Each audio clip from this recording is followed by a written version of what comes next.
To Tanzania now, where some refugees are now being engaged in initiatives to protect the environment.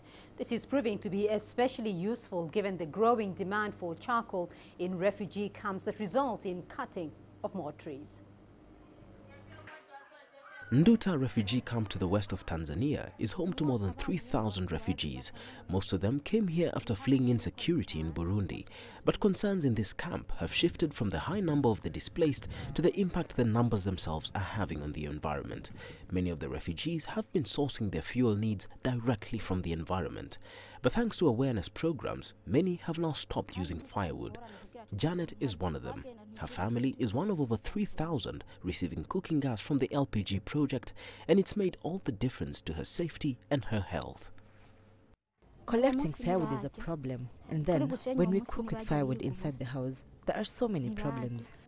The Environmental Protection Initiative has provided employment to the refugees living here. I am responsible for watering all the trees in the nursery, particularly the mango and pawpaw trees. This nursery is one among about 14 located inside and around refugee camps, which was started to help offset deforestation. Millions of trees have been cut for the purpose of construction as well as for purpose of energy for cooking. We established it on July, and the nursery is hosting two kinds of species. We have timber species and we have firewood species. The project hopes to plant 2 million trees over the next year across the camps and surrounding areas. Some nurseries are already growing fruit trees too, in order to also provide food supplements. Leslie Marungu, CGTN. In Uganda, a Congolese refugee is transforming the lives of refugee children by teaching them English for free. Many refugees from the Congo, Somalia and South Sudan do not speak English, making it harder for them to integrate. CGTN's Isabel Nakiria tells us more. At first, they know very little English. So Philemon Isavawe uses some French and Swahili to nudge them along. He's been teaching refugee children in Kampala since 2011. When they are registered in schools, they are brought in lower classes or lower levels. So this discourages parents who find little money after sweating. They do what they decide now to leave children at school. And the others were saying that when they take children to school, the children couldn't do it perform very well. Because of what? Because of language. And it forces the children to do it, to repeat classes. You want to get this skill?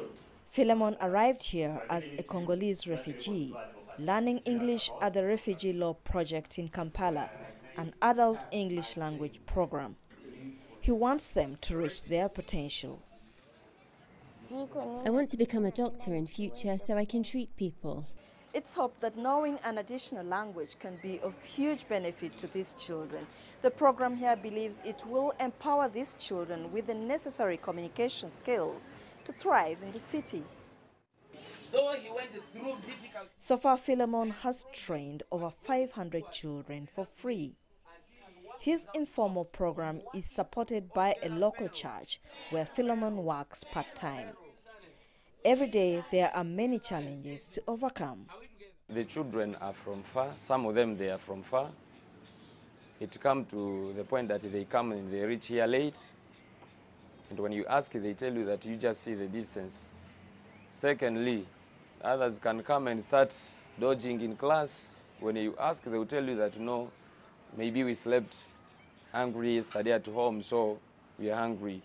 1, 2, 3. Philemon hopes to expand his school into a vocational training center so he can provide a pathway for even more young refugees. Isabel Nakiria, CGTN, Kampala, Uganda.